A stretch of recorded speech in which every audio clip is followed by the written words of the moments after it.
అందరికీ నమస్కారం. ఇప్పుడు మనం హైదరాబాద్లోని విద్యార్థి శుభోదయ స్కూల్కి వచ్చాము.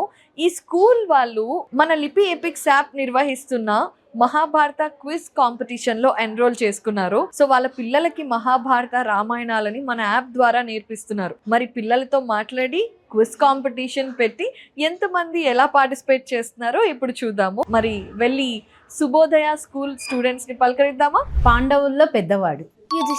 మహాభారతంలో జరిగిన యుద్ధం పేరేంటి? ఓకే, కురుక్షేత్ర యుద్ధం. గంగాదేవికి భీష్ముడు ఎన్నో కొడుకు? 8.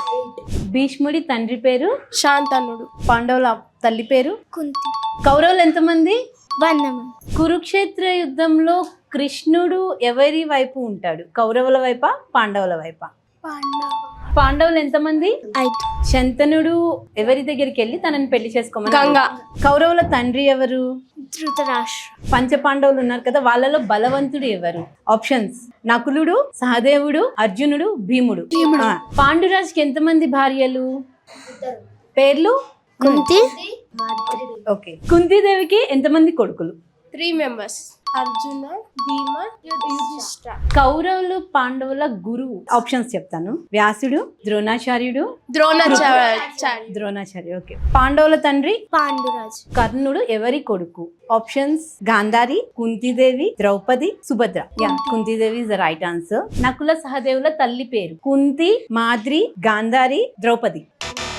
పంచపాండవుల్లో ట్విన్స్? నకుల, సహదేవ్. గంగాదేవి శంతనుడికి ఏ షరతు పెట్టింది? ఆప్షన్స్: అతను ఎప్పుడు తనతో మాట్లాడకూడదు, పిల్లలను చూడకూడదు, తనను వదిలిపెట్టాలి, తనను ప్రశ్నించకూడదు. దూర్వాస మహర్షి కుంతికి ఏ వరం ఇచ్చాడు? ఆప్షన్స్ చెప్పన: యుద్ధంలో విజయం, శాప విముక్తి, ఏ దేవుణ్ణి పిలిచినా కుమారుడు కలిగే మంత్రం, సంపదను సంపాదించడం. ఏ దేవుణ్ణి పిలిచినా కుమారుడు. కుంతీదేవికి వరం ఎవరిచ్చారు? ఏ మహర్షి ఇచ్చాడు? వ్యాసుడు, దూర్వాసుడు, శంతనుడు, దుర్వాసుడు. భీష్ముడి తల్లి? భీష్ముడు తల్లి. గంగా, యమున, సరస్వతి, కృష్ణ. Very good. గంగాదేవి ఎంతమంది బిడ్డలు నదిలో పారేసింది? 7. ఈ రోజు మన మహాభారత ఆదిపర్వ క్విజ్ లో బి గ్రూప్ లో ఉన్న 5 members కి ఇప్పుడు మనం గిఫ్ట్స్ ఇస్తున్నాము. భావన, రేష్మ, సుష్మా, కీర్తన, అక్షర. అందరూ బాగా చెప్పారు. ఇంకా నెక్స్ట్ రన్ కి ఇంకా బాగా ప్రిపేర్ అవ్వండి. ఓకే. లిపి ఎపిక్స్ యాప్ డౌన్లోడ్ చేసుకోండి. మహాభారతం నేర్చుకోండి.